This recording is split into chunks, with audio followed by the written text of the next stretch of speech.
go. So I feel like we're all college students, and I feel like this is a very valid question to ask, but who in this room procrastinates? Okay, about almost everyone. All right, so this is why I agree with this quote by Charlie Chan. It basically says, waiting for tomorrow is a waste of today.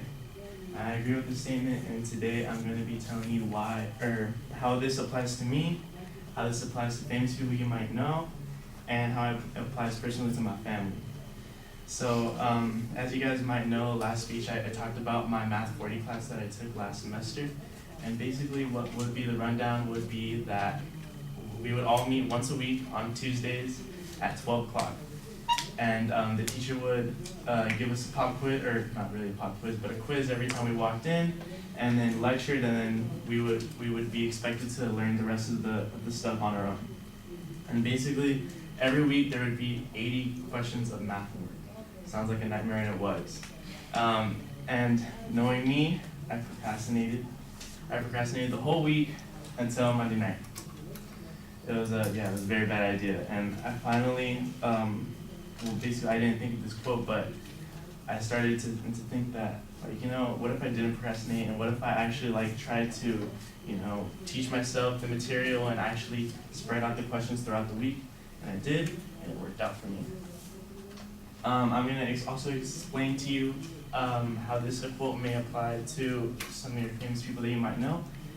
One band named Brockhampton that you guys probably might be aware of. They're a band of 9 members, and their most popular accomplishment, I'd say, is basically that they've put out 3 albums, Saturation 1, 2, and 3, in the span of a year.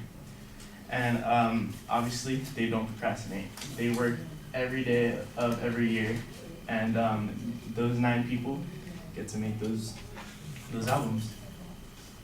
How this applies to my family is, I'm pretty sure everyone has a family in here.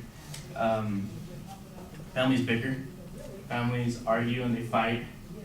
My family does a lot, and basically they procrastinate even then.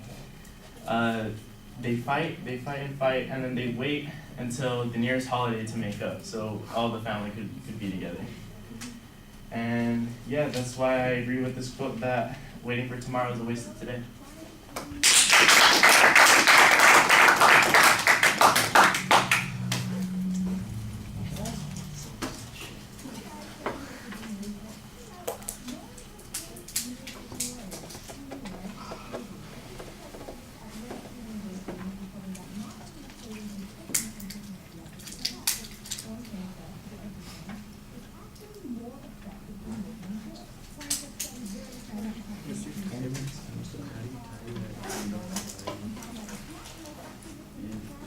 I guess.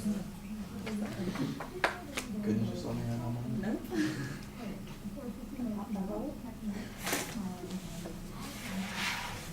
I should start doing it like this.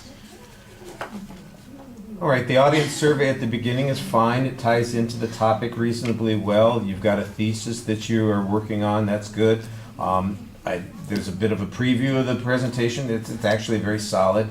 I like the details on the first story. I think that's where you've got a little bit more detail. The other 2 stories, there's just enough information to make them have some substance to them, but not enough to make it more interesting. You're telling us about the music that the band put out, and I'm going, okay, well that just sounds like they did a lot of work and then they split it up between 3 albums or 3 records. I guess you wouldn't call them records. 3 recording albums is the appropriate term because it's a set of material. I'm going, was there a difference? Was there a theme? Was there any progress? The idea that just because they have produced a lot doesn't necessarily mean that they, have used their time efficiently. You kind of gloss over that because it's the example that you're thinking. Who can I think of that's very productive? And that's the example that you came up with.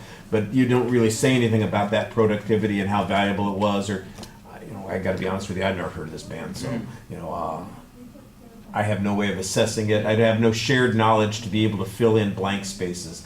The math thing, I think everybody can kind of relate to that because they procrastinated and put off homework assignments and, then discovering a way to do things. It's like your stuff here on the debates, not the debates, on the speeches. If I kept up with it every day, it would be a piece of cake. If I put it off until I have to get it all done, before I return it, then it's a more complicated thing. Everybody can relate to those kinds of things. So I think your first example works better than the second example. And the third example, it's a little bit vague, but I like the idea. I like the funny part where, and then as the holidays come up, then we all bother to get together again and forgive each other and that kind of thing. I like that. You need a story. You got to have a story about one of your uncles or your brother or your grandparents yelling at somebody, and tell us that story to make it interesting. So the idea is a good one, but there's no detail on it to make it interesting and keep us intrigued with what you're talking about. Presentation issues. Let me just ask you, what do you think? Like I do this pose, like I don't know, the way I stand and I kind of lean. Yeah, well, you do a lot of leaning. Yeah. You've got nervous feet. You're swinging your foot, one foot around, and then the other direction, and then they're stepping forward and stepping back. So plant your feet parallel on the ground, point in the direction of the audience, and force yourself to kind of get through that a little bit more. You can change the orientation of your body when you do something like you're changing the subject or you're transitioning to another idea. I think that would be a good way to maybe address that issue. You got to practice keeping your feet on the ground because you're just moving constantly. You got your feet up and around and moving, and that's a distraction. You also have a tendency to talk in front of us. In other words, you're talking to the spot in front of the audience instead of to the audience itself. You're kind of looking at us, and then you're kind of looking down, and it's like I'm seeing you there, but I'm just going to talk in front of you, and my face is up a little bit, but you're not engaging people when you're speaking to them. I think you'll notice it more when you watch the video. Okay. All right. Thank you.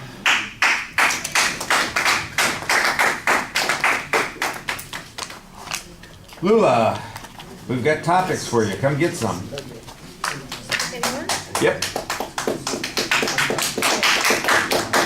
Thanks, guys. You did a really good job.